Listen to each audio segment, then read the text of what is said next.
important piece is the so-called genetic disc. Here you can see a disc made out of lyddite, a very hard stone. It's nearly the same hardness as granite, but the structure of lyddite is like leaves, so it would be quite impossible to make the same disc in our days out of the same material. The diameter of this disc, we call it the genetic disc, is about 27 centimeters. And on this disc you have several things presented which usually you can only see with a microscope. For example, on the left side, around 11 o'clock, you can see one egg, human egg, without and another with spermia. On the right side, at approximately 1 o'clock, you can see some spermias, and then you have several very strange presentations which we could not explain. But here on the left side you have a microscopic photo from the inside of a lady done by a Swedish photographer, and you can see that the egg without and with spermia looks exactly like the presentation on this genetic disc. On the reverse side you have on top several presentations of fetus in different size, different age, ending up with looks like a little child.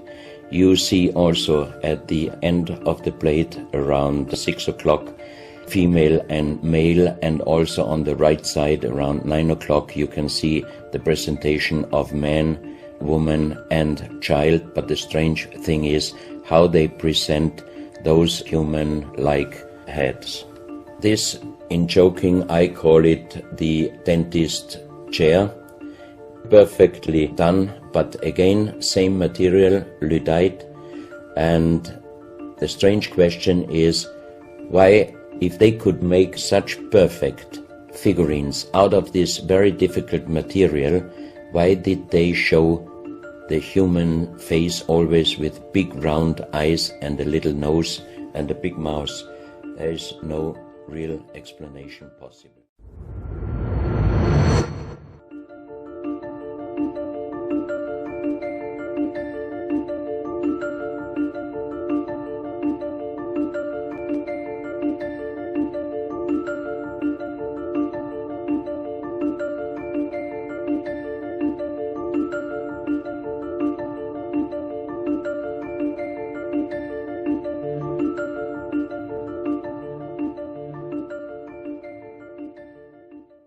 You have a kind of animal, it looks like a dinosaur, and when Professor Pittoni found this statue, it was making a strange noise. So he opened the statue and they found inside the small black ball you can see on the bottom of the statue, and this was iron material.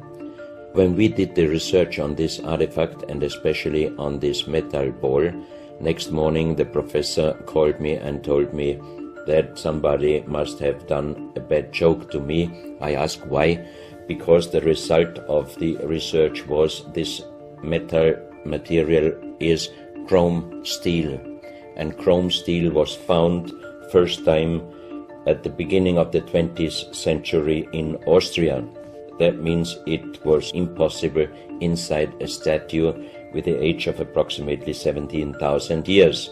But when I called immediately Professor Pittoni, he was laughing and he said, "I'm a geologist. If a statue is making a strange sound, I do not open it just right away, but I did several X-rays, and you can see here on the right picture one of the X-ray photos, and you see that inside the closed statue already the round ball, the chrome steel ball, was existing.